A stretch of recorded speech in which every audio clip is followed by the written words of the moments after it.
Bom dia, irmãos.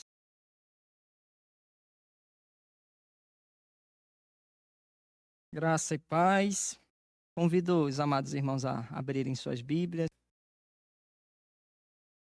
É o versículo de número 22, capítulo 3 de Eclesiastes, de 9 a 22. A palavra do Senhor nos diz. Desculpa. A partir do versículo 16, tá? Até o 22. De 16 a 22. Vi ainda, debaixo do sol, que no lugar do juízo reinava a maldade e no lugar da justiça, maldade ainda. Então disse comigo, Deus julgará o justo e o perverso, pois há tempo para todo o propósito e para toda obra. Disse ainda comigo, é por causa dos filhos dos homens, para que Deus os prove, e eles vejam que são em si mesmos como animais, porque o que sucede aos filhos dos homens sucede aos animais. O mesmo lhes sucede. Como morre um, assim também morre o outro. Todos têm o mesmo fôlego de vida, e nenhuma vantagem tem o homem sobre os animais, porque tudo é vaidade. Todos vão para o mesmo lugar, todos procedem do pó e ao pó tornarão. Quem sabe se o fôlego de vida dos filhos dos homens se dirige para cima e dos animais para baixo, para a terra? Pelo que vi, não haver coisa melhor do que alegrar-se o homem nas suas obras, porque essa é a sua recompensa. Quem o fará voltar para ver o que será depois dele? Podeis assentar. Bom, nós dividimos, lembrando, o capítulo de número 3, ele tem 3 possíveis divisões aí, né? É quase que unanimidade essas divisões na maioria das versões bíblicas, né? Mas essas 3 divisões, na verdade, elas falam sobre um mesmo tema, ainda que com ênfases diferentes. A ênfase do capítulo de número 3 é o tempo. Nós temos refletido muito a respeito do tempo. E agora, a partir do versículo 16 ao 22, a gente vê aqui uma semelhança aparente na morte entre homens e animais, né? Parece-me que agora o Kohelet dá uma deslizada aqui na teologia que se conhece bíblica. E isso é puramente aparente, né? Por isso que alguns têm a dificuldade de linkar esses escritos ao próprio Salomão. Aqui há uma das possíveis contradições a respeito do que nós conhecemos como matéria teológica, a respeito do homem também, a antropologia, para onde o homem vai quando morre, e alguns, claro, quando leem esse último trecho aqui, se atrapalham. Afinal de contas, o homem vai para o mesmo lugar que os animais e vice-versa. E, brevemente, eu me lembro que uma dos nossos animais de estimação, não sei quem usa outro termo aí, mas para mim ainda é assim, né? São queridos, né? Alguns são pai de pet, como alguns conhecem. E eu me lembro que ao perder um dos nossos pets num lugar, numa clínica, né, a gente teve que abrir mão da vida daquele pet porque ela estava com uma doença muito avançada já e já tinha afetado o sistema nervoso. E a doutora chegou e disse, olha, a melhor coisa é abater, né? Não tem o que fazer. E ela colocou ali na mesa todos os prós e contras, e a gente acabou optando, né, pela morte da nossa cadelinha, né? E ela falou algo interessante, né? Ela disse para mim, chegou e disse, olha, ela vai para o céu dos animais, né?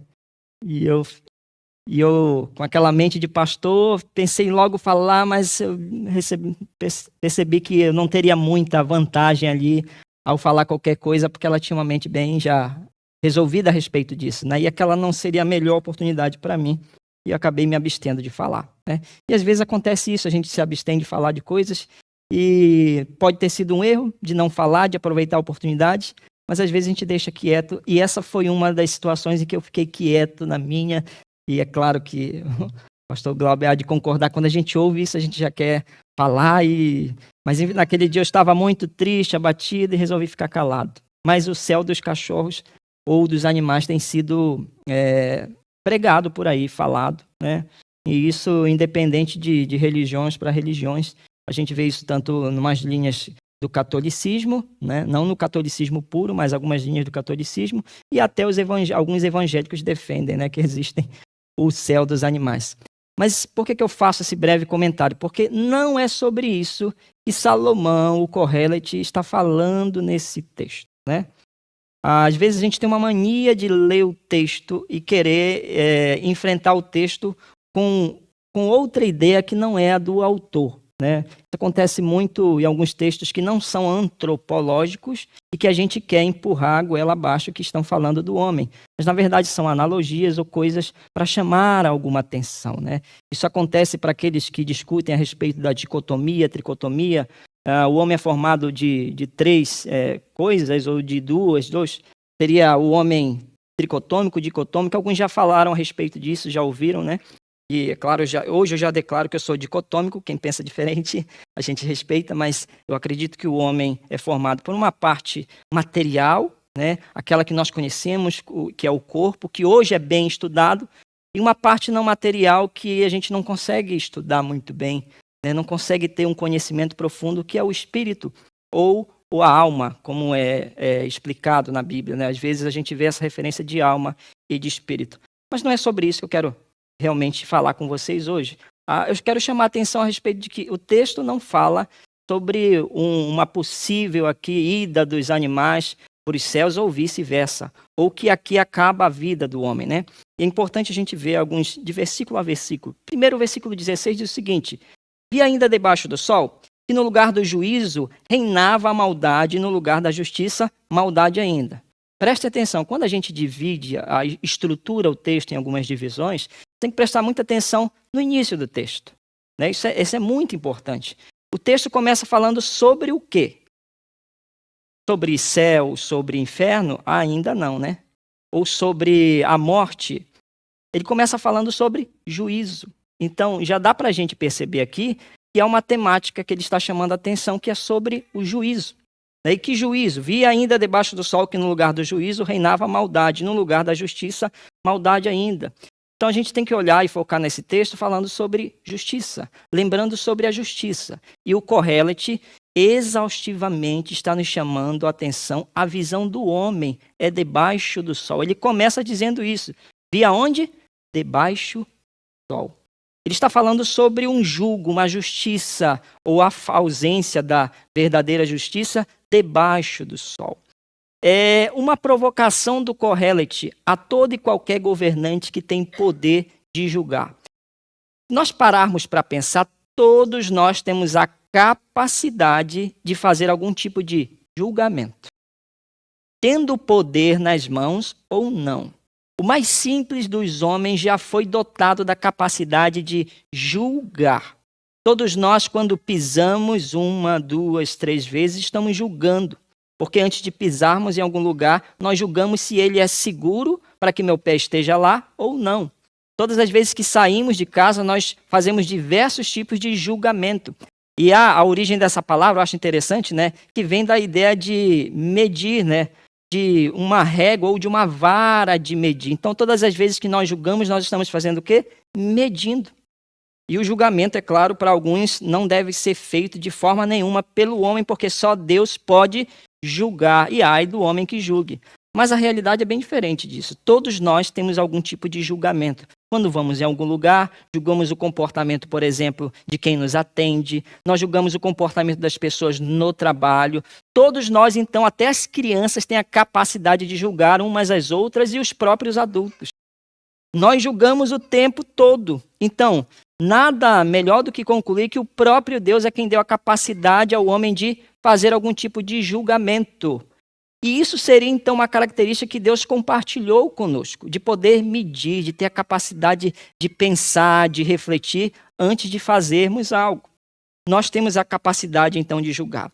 Mas o Kohelet, ele quer chamar a atenção ao julgo mal feito, porque ele fala de uma palavra aqui, que é a maldade. Ele diz, vi no lugar do juízo, que no lugar do juízo reinava a maldade, e no lugar da justiça, maldade ainda. Vamos olhar ao nosso redor? quantos julgamentos maus nós temos feito, e o nosso próximo também, eu creio que alguém já se deparou com a realidade de um julgamento precipitado que você mesmo fez. Você olhou para uma pessoa e disse, eu não vou com a cara dela. Eu acho que isso não vai dar certo. E no final das contas, você chegou com essa pessoa, criou uma grande amizade, e hoje essa amizade é tão profunda que você ama essa pessoa. Não sei quantos já tiveram esse tipo de experiência, mas eu já, desculpe a expressão, quebrei muito a cara, olhando para as pessoas, imaginando que elas são algo e não são. E às vezes ao contrário também acontece. Nós julgamos alguém muito bom, muito justo, alguém em quem nós queremos confiar, mas no final das contas é alguém que nos decepciona, é alguém que às vezes teremos que nos afastar porque prejudica a nossa casa, a nossa família e até o nosso relacionamento com Deus. Em quantas pessoas e falsos juízes nós já acreditamos, inclusive falsos profetas. A nossa caminhada cristã, irmãos, ela é magnífica e nós não podemos rejeitar nada do que aconteceu na nossa caminhada cristã, inclusive os nossos erros, em acreditar em falsos profetas, em teologias falsas, em falsos juízes, julgamentos, em falsa palavra também. Tudo que nós vivemos, nós adquirimos e devemos pegar isso e fazer aquele, claro, o filtro que nós fazemos, mas devemos entender que não podemos rejeitar tudo que aconteceu na nossa caminhada cristã. Quantos aqui já não oraram tanto a Deus com uma falsa teologia no seu coração, porque acreditaram num falso profeta? E eu creio que todos já passaram por esse processo. E nós ainda estamos nesse processo. Pode ser que daqui para ali nós olhamos para a nossa vida e vamos ver, opa, a Bíblia diz diferente do que eu penso. Isso acontece quase o tempo todo. A Bíblia está nos ensinando a cada dia a corrigir os nossos erros teológicos, ou seja, a nossa visão a respeito de Deus, né? Ou a nossa visão a respeito do mundo e dos homens. E Salomão, então, começa a fazer uma provocação aqui. Claro, a gente pode, de forma genérica, jogar para todo mundo, né? Que nós somos juízes fracos. No lugar da justiça, a gente vê maldade.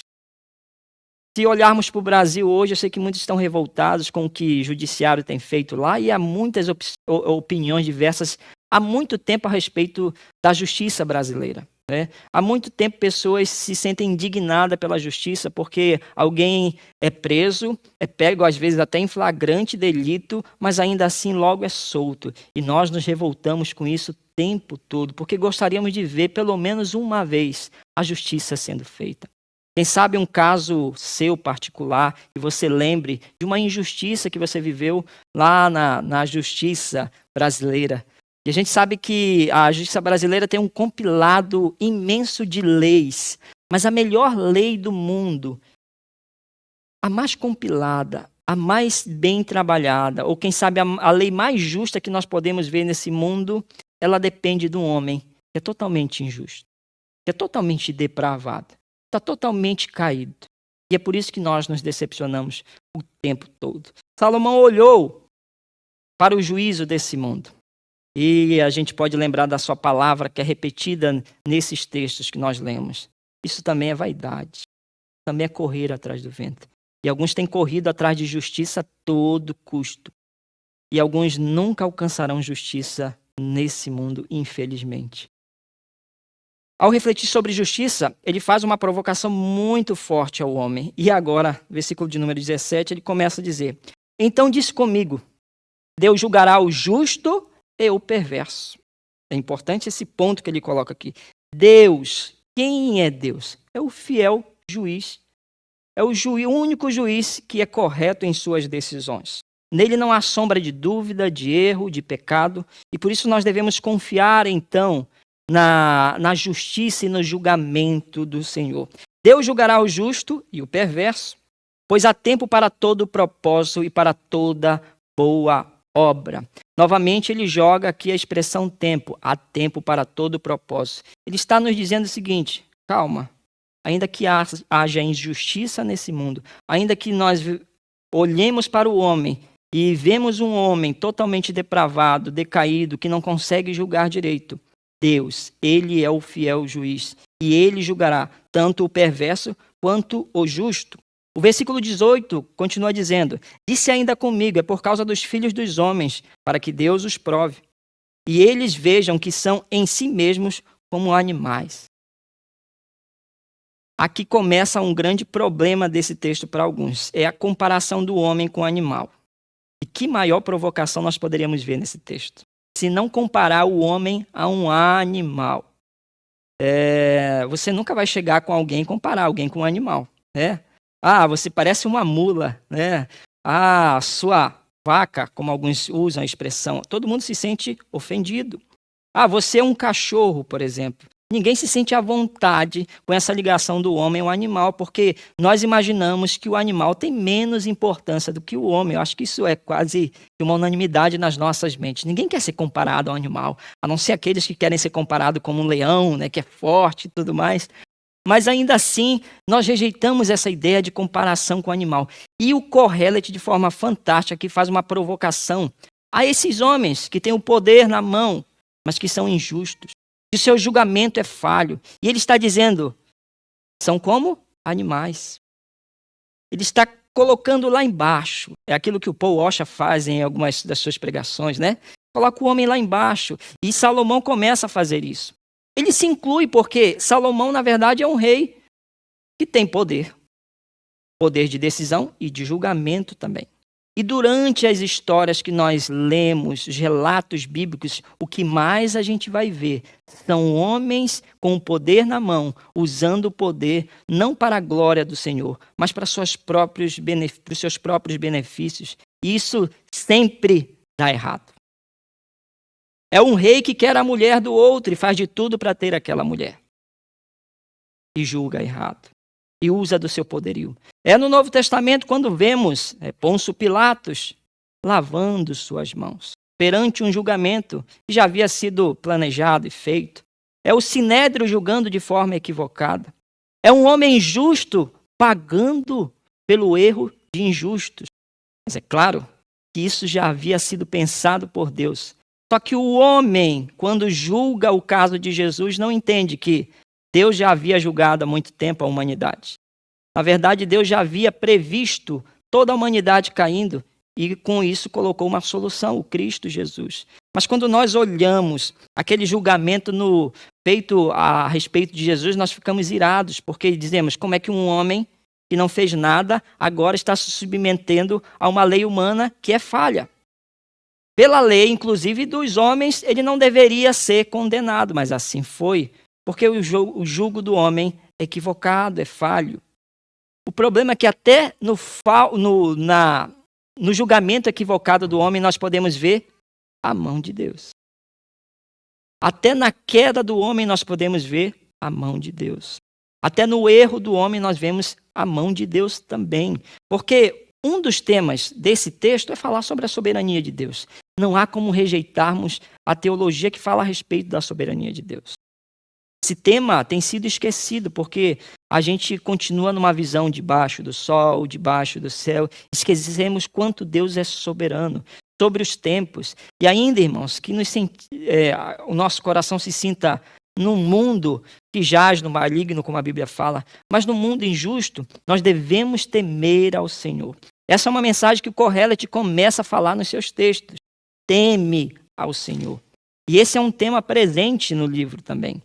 Não somente falar sobre a visão do homem, mas ele está alertando ao homem, teme ao Senhor. Quando Salomão fala de vaidade de vaidades, quando ele fala que esse mundo é passageiro, pois isso quer dizer vaidade de vaidades, é algo que logo se passa, ele está sempre nos apontando para algo que é eterno. E o que é eterno senão Deus, senão seus planos, inclusive o seu julgamento é eterno. Porque o julgamento do Senhor prevê o sofrimento eterno e a ida para com o Senhor Jesus Cristo para a eternidade também. O versículo de número 19 diz o seguinte, porque o que sucede aos filhos dos homens, sucede também aos animais. O mesmo lhes sucede. Como morre um, assim morre o outro. Todos têm o mesmo fôlego de vida e nenhuma vantagem tem o homem sobre os animais, porque tudo é vaidade. Salomão agora afirma que não há diferença nenhuma entre nós e os animais, porque a gente vai para o mesmo lugar. Mas é importante entender que Salomão diz que lugar é esse. O versículo 20 diz, todos vão para o mesmo lugar, todos procedem do pó, e ao pó retornarão. Salomão está fazendo referência ao quê, irmãos? À morte. A morte física especificamente. Ele não está falando aqui sobre eternidade. Ele está falando tanto animais quanto homens vão para o mesmo lugar, para o pó. É esse corpo que pode ser belo para alguns, né, feio para outros, mas esse corpo um dia vai embora. E ele terá o mesmo destino, esse corpo, dos animais. Né? Alguns dizem que será consumido pela terra, né, ou pelos vermes. Mas esse corpo e o dos animais provavelmente não tem quase diferença alguma, porque todos que vieram do pó retornarão ao pó. Salomão então fala que todos morrem assim como morrem os animais. Essa provocação que ele está fazendo é a nós, ou aos homens que insistem em pensar que isso aqui é tudo. Que pautam sua vida em tudo que nós vemos, em tudo que nós ouvimos, em tudo que desejamos. Que pautam as suas vidas nos seus desejos mais profundos, sejam eles carnais ou quem sabe virtuosos. De mudar o mundo, por exemplo. Quem nunca desejou mudar o mundo? Eu posso ser ferramenta para mudar todo mundo. Eu posso ser ferramenta e quando alguns pegam o poder, agora sim eu serei um bom juiz. Né? E é o que mais a gente vê em promessas de campanha. Que ali sim há alguém muito justo que fará um bom governo. E a realidade não é essa. Todas as vezes nós vemos homens, ainda com as maiores virtudes e maiores intenções, errando nos seus governos. É o pai que erra em casa todos os dias, é a mãe que erra no lar. São os filhos que não honram o pai e mãe. São trabalhadores que entram na fábrica como o melhor funcionário e às vezes saem como o pior funcionário. São aqueles que, por mais virtuosa sejam os seus pensamentos, os seus desejos, ainda assim são falhos, ainda assim estão decaídos, ainda assim são péssimos juízes. E eu creio, lendo essas linhas que Salomão nos deixou, que ele está nos chamando a atenção a isso. É a arrogância. É uma provocação à arrogância humana. Em pensar que pode, e pode, e pode. E agora Salomão está dizendo, vocês são igualzinhos animais. O mesmo que sucede aos animais, nos sucederá. Nessa vida aqui, todos morrerão. E não há ninguém eterno nesta vida. Não há um corpo sequer aqui que vai viver a eternidade. Até o corpo que subiremos ao céu, como lemos na Bíblia, ele será um corpo um pouco diferente. Segundo a Bíblia, um corpo glorificado. Ele não será idêntico a esse corpo que nós temos, mas nos será dado um corpo glorificado. Então, nada do que podemos ver de matéria aqui é eterno, irmãos. Um dia irá findar. Ou há quem acredite que a matéria, na verdade, é indestrutível, né? Algumas linhas de pensamento a respeito disso. Na verdade, a matéria só se transforma, né? Esse corpo um dia vai se tornar pó, mas essa matéria continua existindo com outra forma. Ainda que chegamos a essa conclusão, nós temos que pensar que o corpo, como nós vemos, não é eterno. A nossa vida aqui na Terra não é eterna. A nossa vida no Japão não será eterna. A nossa vida no Brasil não será eterna. A nossa saúde não é eterna. As nossas forças não são eternas. E agora, Salomão está dizendo que até a arrogância não é eterna. Porque ele está chamando a atenção no mais profundo do coração dos homens que pensam que são algo. Está nos dizendo, não tratam de animais. São idênticos aos animais. Nenhuma vantagem tem aos animais. E é claro, aí eu vou defender um pouco Salomão. Salomão não está querendo rebaixar também os animais. Os animais têm a sua importância na criação de Deus. Mas ele está dizendo que tudo que nós possamos pensar que é pequeno, que é menor do que nós, tudo isso é arrogância. E isso que nós imaginamos que é menor do que a gente, na verdade, tem a mesma importância para Deus. É aquele homem que a gente vê subindo ao púlpito, pregando e dizendo, aquele homem ele é perfeito, eu quero ser idêntico a ele. E isso não há nenhum problema em imitar quem imita ao Senhor. O próprio apóstolo Paulo deixa claro isso. Sejam meus imitadores como eu sou de Cristo. Mas em nenhum momento Paulo aponta a sua perfeição. Ele aponta a perfeição de Cristo Jesus. Então eu consigo ler esse texto e ver que Salomão está atacando a nossa arrogância. Mas principalmente aos Correlites, né? Ou melhor dizendo, aquela grande assembleia que estava ouvindo Salomão. Nós não sabemos quantos homens estavam ali ouvindo Salomão, quantas pessoas estavam ouvindo o discurso de Salomão. Mas sabemos que no decorrer do tempo da história, ele falou a esses homens essas palavras que nós estamos ouvindo hoje. Ele fala a um grupo de pessoas. Nós não sabemos se era um grupo muito grande ou muito pequeno, mas era uma assembleia. Eram pessoas que estavam ouvindo o pregador agora falando a respeito de que vocês não têm diferença nenhuma dos animais. Nenhuma vantagem tem. E isso fica martelando na minha mente todas as vezes que eu leio isso. Que vantagem eu tenho sobre o outro? E alguns que insistem em imaginar que têm uma vida vantajosa perto do outro. E quem sabe, olhando para a nossa conta e olhando para a conta bancária do vizinho, a gente vê que, existe uma diferença. Mas por pouco tempo. O mais milionário dos homens terá que deixar, como Salomão disse, todos os frutos do seu trabalho para quem sabe, até não trabalhou para obter coisa alguma. Ele repetidamente também nesse texto fala dessa situação e parece que o Kohelet está incomodado com isso. Ele já está praticamente no final da sua vida, na sua velhice, e parece que ele está refletindo, nossa, trabalhei tanto, me esforcei tanto, e ele olha para quem herdaria aquela herança, e provavelmente olha pessoas irresponsáveis. Pessoas que não buscaram nenhum tipo de conhecimento como ele, o sábio Salomão, buscou. E agora Salomão deve olhar para essas pessoas e dizer, é para esse que eu vou deixar tudo que eu construí? E em alguns momentos ele repete essa ideia.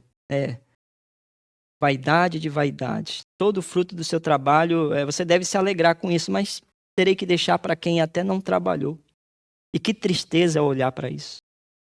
Filhos que veem seus pais construindo e apenas olham.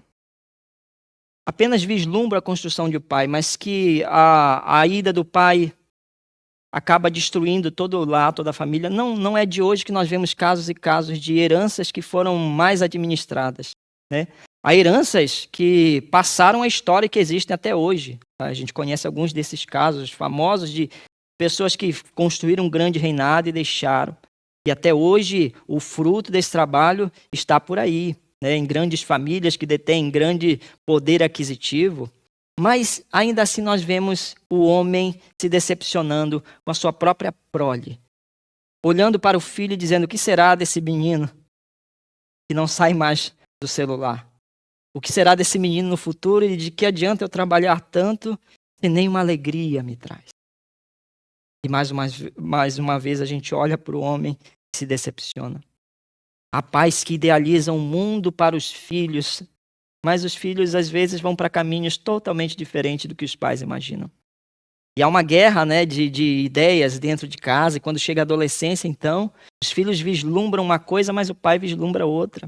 Eu quero que você seja médico. Ele diz, não, vou ser repórter. Ai, que decepção aquele pai sente. Porque ele imaginou, ele teve uma ideia na sua cabeça e pensou, é isso que meu filho vai seguir.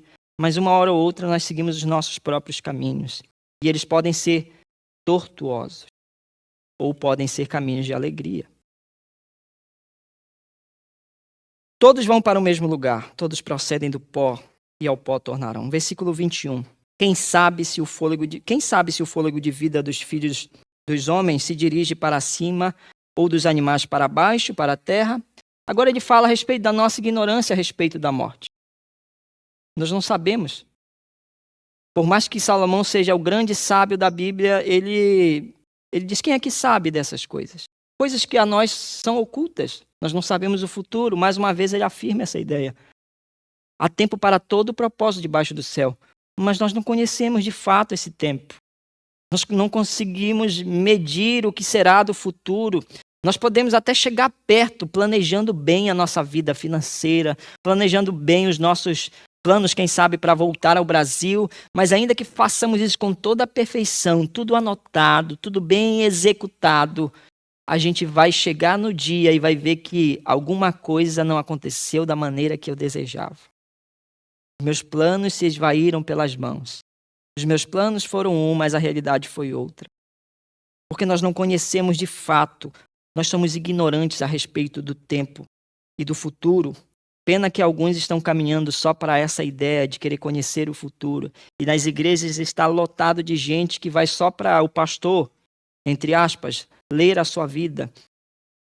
Não precisa ler a mão agora, né? Basta vir o Espírito Santo e começa a revelar para todo mundo o que ele quer. E o Brasil está cheio dessa onda de profetas e cada vez mais distante da palavra de Deus. Não tem como olharmos para cá, Salomão falando da ignorância do homem, e nós agora olhamos o nosso mundo, o homem continua ignorante.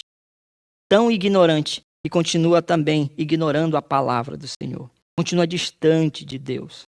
E essa não é uma crítica pontual, né? Mas uma crítica genérica também. Até nós que somos reformados, às vezes nos esquecemos da soberania de Deus. E queremos a todo custo fazer as coisas do nosso próprio jeito, da nossa própria maneira. E esquecemos que somos ignorantes. Como Salomão acaba falando aqui. Quem sabe se o fôlego de vida dos filhos dos homens se dirige para cima e dos animais para baixo, para a terra? Quem sabe? Nós olhamos pessoas aqui e declaramos elas salvas em Cristo, mas uma hora ou outra a gente vai descobrir que não é bem assim. Ainda assim, nós cristãos temos a tarefa de testemunhar o testemunho do próximo. Olhar nele se ele é um crente fiel. E nós, todas as vezes que aceitamos um crente novo nesta comunidade, nós fazemos essa avaliação. Ela é uma avaliação que precede do julgamento. Esse julgamento que o próprio Deus nos ensina a fazer. A igreja precisa julgar um ao outro. Não é esse julgamento falho, mas é um julgamento embasado na palavra. Porque muitos não querem mais julgar, porque imaginam que isso é trabalho só de Deus. E está cheio de gente que diz, não julgueis para que não sejais julgados. Mas às vezes essa pessoa é a primeira a julgar. Nós crentes somos julgados o tempo todo. Todo o tempo. E nós precisamos entender que julgamento é algo dado por Deus. A capacidade de julgar, mas também a incapacidade de julgar. Todas elas são dadas por Deus. Se Deus nos desse um julgamento perfeito, Ele não deixaria a sua santa palavra para nos voltar a Ele.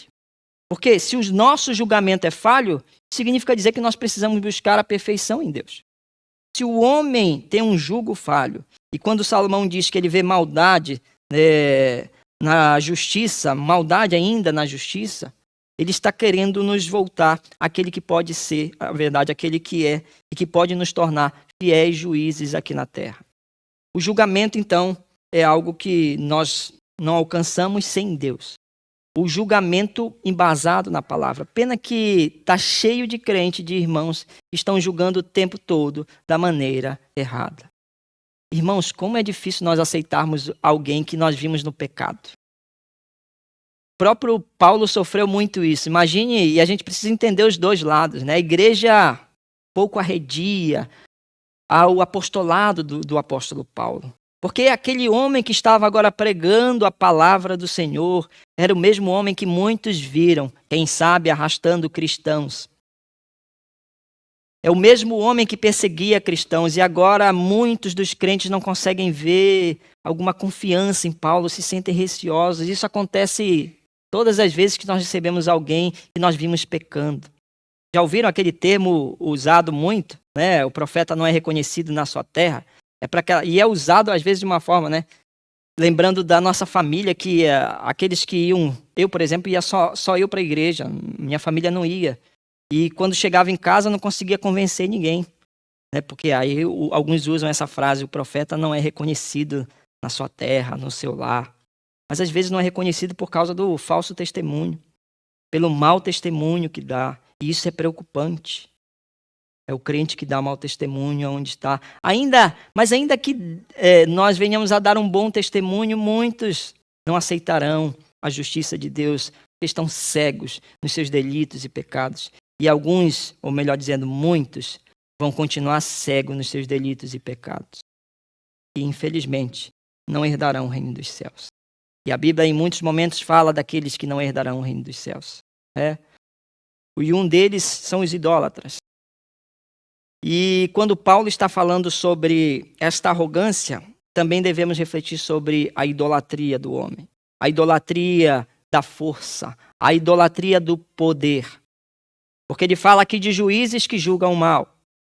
Aonde ele olha a justiça, juízes que julgam segundo seus próprios desejos, sejam eles carnais ou sejam os mais virtuosos possíveis. Olhando para o Brasil, muitos estão revoltados com o que está acontecendo lá, né? Pessoas sendo presas, à torta direita e outros sendo soltos. É traficante indo para a rua, é manifestante indo para a cadeia. Desculpem se eu falei isso em público, Mas é o que muitos estão pensando. Porque a gente olha para a justiça desse mundo e ela continua falha. Então Salomão aponta para si mesmo quando ele fala que se todos os homens vão para o mesmo lugar, ele está falando que ele mesmo.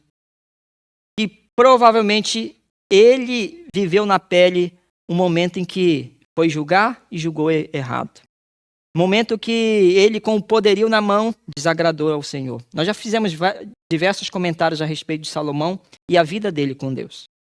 A vida dele com Deus começa, a gente pode dizer, desde o ventre. Porque já havia uma profecia que apontava. Além disso, é lhe dado por Deus o cedro, né, digamos assim. O poderio é dado por Deus. Porque ainda é Deus quem vai lá e escolhe o seu rei. Ele é escolhido a dedo, mas não por causa da sua perfeição. E ele é um homem que erra e erra. E agora, no fim da sua vida, ele faz essas profundas reflexões, provavelmente a respeito de si mesmo primeiro. E depois, agora, faz um alerta a todo aquele que pudesse ouvir essa palavra. Distancie da arrogância. Porque você e os animais vão para o mesmo lugar. Mas é claro, versículo 22 continua dizendo: pelo que vi, não haver coisa melhor do que alegrar-se o homem nas suas obras, porque essa é a sua recompensa. E que o fará voltar para ver que será depois dele? Ele começa de novo provocando aquela ideia que eu e você temos, né? E, na verdade, a gente deve se alegrar nas nossas conquistas, no fruto do nosso trabalho. É daí que vem a nossa alegria. E é claro, isso é apenas uma provocação do Kohelet. Ele sempre chega a essa conclusão. Na verdade, tudo isso que eu falei sobre vaidade existe uma alegria que é você desfrutar do fruto do seu trabalho. Ele continua falando. Pelo que vi, não haver coisa melhor que alegrar-se o homem nas suas obras. É uma provocação dele. A verdade é essa a nossa ideia. Quer ver gente alegre desfrutando do fruto do seu trabalho. E é aí que muitos esquecem de Deus. É usufruindo do seu esforço. E a quem sabe até do seu juízo. Porque se julga alguém melhor e maior. E é claro, irmãos, para concluir, a gente não poderia lembrar que Salomão não tem a revelação completa. Faltava algo para Salomão e por isso ele faz profundas reflexões a respeito da morte. Salomão ainda não sabia de tudo o que aconteceria. Assim como muitos homens que precederam ele ou que vieram também depois dele, que vieram depois dele, não sabiam. Sabiam a respeito de um Messias que viria, mas não sabiam de todo o conteúdo que ele nos deixaria através da sua palavra. E é por isso que eu quero concluir hoje olhando para 2 Timóteo, capítulo de número 4, versículos de 1 a 8. 2 Timóteo 4, se você puder abrir sua Bíblia. 2 Timóteo 4, versículos de 1 a 8. Falamos de um lado de um homem totalmente injusto, falho, e que até quando julga, nós vemos maldade. O julgamento, na verdade, seria o que corrigiria a maldade. Resumidamente, um julgamento serve para quê, irmãos? Para corrigir uma falha. O julgamento é a oportunidade que a gente tem de corrigir um erro. É quando alguém é assassinado e a gente precisa, no nosso coração, ver a justiça acontecendo, ou seja, corrigir uma falha. É uma falha do sistema, uma falha da sociedade. A gente quer ver um bom julgamento. É por isso que muitos ficam irados quando vê um assassino sair pela porta, sem que nada lhe ocorra, sem que o julgamento seja justo. E quando acontece conosco ainda, pior. Vira e volta, nós olhamos para o julgamento dos outros e temos uma ideia, esse foi um bom, esse foi um mau julgamento. Mas quando acontece conosco, irmãos, a ira sobe ao nosso coração, porque até quando queremos julgar, quando queremos fazer a coisa certa, pecamos. Porque até quando queremos ser justos, continuamos pecando. 2 Timóteo 4, de 1 a 8, diz o seguinte: conjuro-te, pois, diante de Deus e do Senhor Jesus Cristo, que há de julgar os vivos e os mortos na sua vinda e no seu reino. Que pregues a palavra, instes a tempo e fora de tempo. Redarguas, repreendas, exortes com toda a longanimidade e doutrina. Porque virá tempo em que não suportarão a sã doutrina, mas, tendo comichão nos ouvidos, amontoarão para si doutores conforme as suas próprias concupiscências. e desviarão os ouvidos da verdade, voltando às fábulas. Mas tu, sê sóbrio em tudo, sofre as aflições, faze a obra de um evangelista, cumpre o teu ministério, porque eu já estou sendo oferecido por aspersão de sacrifício, e o tempo da minha partida está próxima. Combati o bom combate, acabei a carreira, guardei a fé.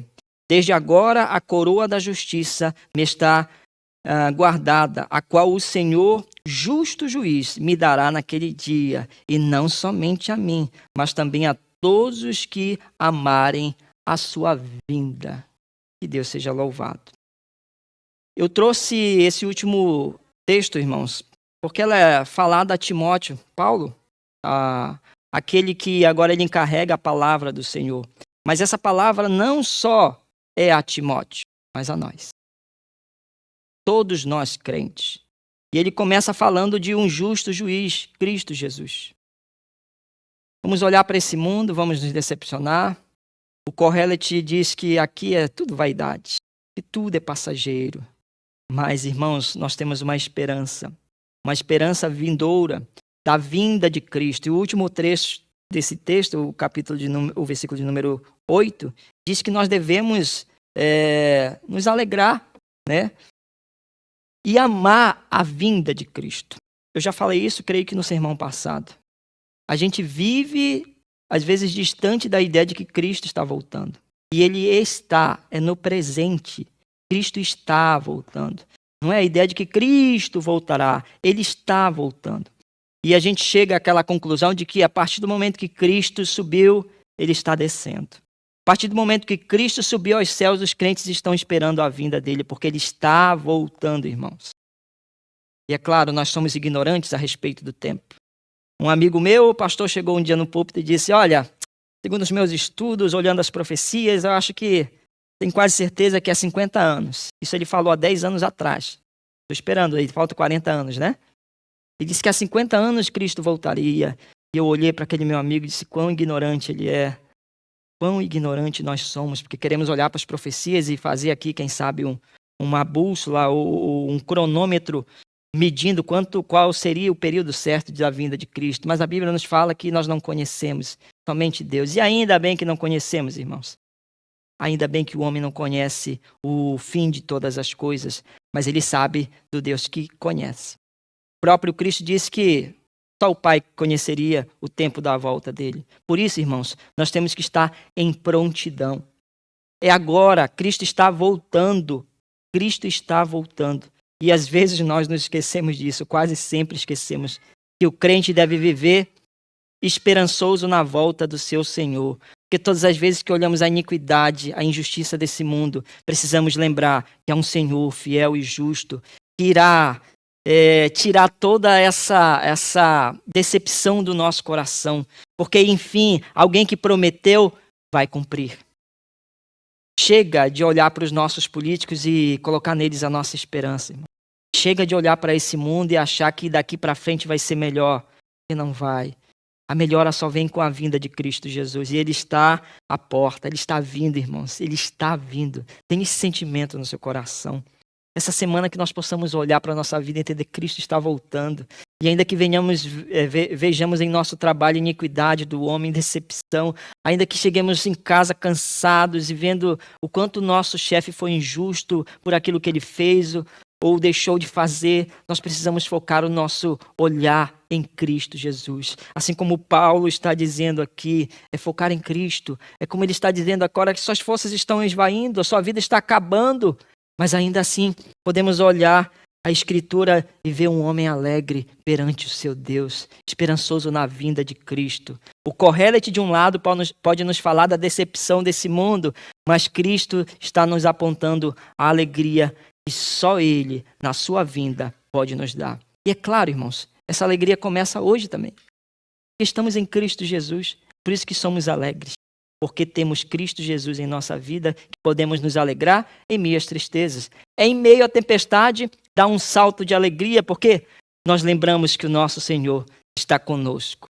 Independente das nossas iniquidades, Ele nos ama, mas que ainda assim nos corrige, que nos conserta e não tolera os nossos erros. Porque Ele também está aqui, o Espírito Santo, para que nós venhamos a exaltar o nome do Senhor, não com sujeira nos nossos corações, mas sendo limpos dia após dia de toda injustiça e iniquidade. Que Deus seja louvado pelas nossas vidas essa semana, em nome de Cristo Jesus. Convido você a orar comigo pela palavra. Depois da oração nós vamos continuar o culto, engrandecendo o nome do Senhor com uma canção.